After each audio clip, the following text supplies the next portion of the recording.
Je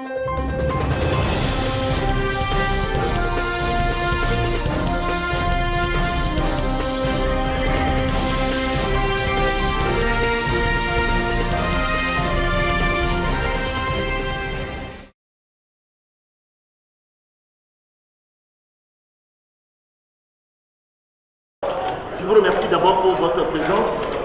Mes confrères du collectif et moi-même sont venus ce matin pour vous dire que dans le cadre de la levée de l'immunité parlementaire de notre client M. Kojo Agbeyome, l'Assemblée nationale a méconnu un certain nombre de ses droits fondamentaux, notamment le droit à ce que sa cause soit équitablement entendue, ce droit qui comporte un droit aussi essentiel qui est l'égalité des armes.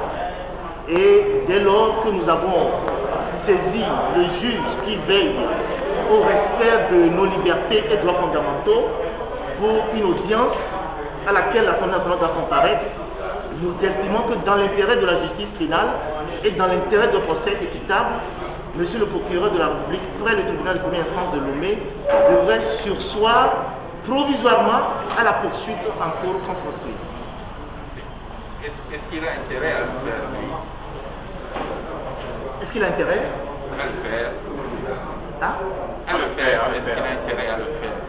Non, en principe, les Nations Unies ont édicté des principes fondamentaux qui doivent caractériser le fonctionnement des juges du parquet. Nous savons tous que dans nos pays, les procureurs ont une certaine relation particulière avec le pouvoir exécutif qui ne garantit pas leur indépendance ni leur impartialité. Mais nous estimons que, en tant que représentant de la société, même quand le procureur veut poursuivre un citoyen, il lui appartient d'abord de veiller à ce que les droits fondamentaux de cette personne-là soient respectés. Et dans le cas surtout du procès de M. Agbeyome Kojo, qui a aussi un relent, si vous voulez, un relent politique, quoi qu'on dise, il a intérêt lui-même de faire en sorte qu'on puisse dire que ce procès va être équitable et que toutes les garanties de la défense doivent être respectées. Mais est-ce que vous répondrez à la convocation? Nous avons répondu à cette question en disant que notre client, depuis la dernière convocation, son état ne s'est pas amélioré. En tout cas, quand on l'a vu hier, ce matin, je ne l'ai pas encore vu. Je ne sais pas dans quel état d'esprit il se trouve. Et on verra d'ici la fin de la journée. Il souffre de quoi? Notre client a une douleur, une douleur lombaire, telle que la déclaration liminaire l'a dit, qui s'est réveillée depuis un certain temps et qui lui donne vraiment des douleurs atroces, qui fait qu'il ne peut pas faire des mouvements spontanés. C'est ce que le médecin a relevé et a précisé dans le cadre du certificat médical, du dernier certificat médical, qui date seulement, je crois, de 8 jours, qui a été produit au parquet de Lomé. Autrement dit, vous demandez au procureur et à la justice d'attendre jusqu'à ce que M.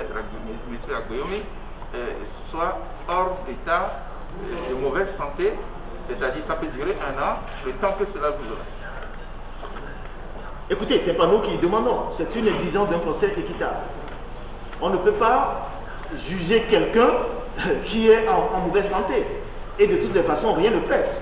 L'acte que le procureur a posé a déjà suspendu éventuellement la prescription de l'action publique.